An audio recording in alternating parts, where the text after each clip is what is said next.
Que serait la vie si elle n'était pas capable de contenir la mort? Que serait l'amour si elle n'était capable d'endurer la haine, la violence injuste? Que serait le sens ou la sagesse s'il n'était capable d'assumer la folie et l'absurde? Que serait l'être ou le tout si une seule de ces réalités n'était pas assumée ou accomplie? Telle est la volonté de l'être qui me fait être, que je ne perde rien de ce qui m'est donné de vivre, ni la souffrance, ni l'absurdité, ni la solitude, ni la mort. Tout ce qui n'est pas accepté, assumé par la conscience d'être, ne peut pas être transformé, sauvé. Yeshua est alors capable de dire non pas ma volonté, mais ta volonté. Il ouvre la volonté de son petit je suis, qui ne veut pas mourir, au grand je suis, qui ne saurait mourir. Mais cela ne va pas sans combat, sans question, sans répulsion.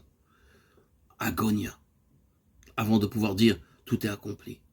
Et rendre son souffle à l'origine du souffle. Il doit aller au bout de la conscience d'être qu'il est, être je suis sous terre, comme il l'était sur terre et dans les cieux. Sinon la mort aurait le dernier mot. Vivant, où serait ta victoire? Ainsi, il pouvait dire que ta volonté soit faite. La Pâque, c'est le passage dans lequel Yeshua veut nous faire entrer, un passage au-delà du moi et du soi auquel l'être humain s'identifie, un passage au-delà de l'être pour la mort qu'il prend pour son être. Ce n'est pas parce que cet être pour la mort existe qu'il songe à le nier, que c'est là le tout de l'être. Il y a de l'autre, et ce n'est pas seulement de l'autre vie, de l'autre monde et autre au-delà. Au-delà du par-delà, diraient les bouddhistes. C'est un autre je suis dans lequel on entre par le lâcher-prise, l'abandon de sa volonté propre, ou plutôt la remise de son esprit dans un plus vaste esprit.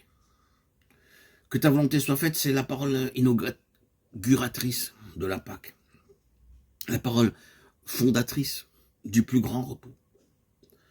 Cette parole vécue au quotidien n'est pas celle d'une soumission ou d'un fatalisme. C'est l'acte de la plus haute intelligence, l'ouverture d'une conscience humaine à la conscience d'être, devenant « je suis ». Encore une fois, quelle est la volonté de Dieu?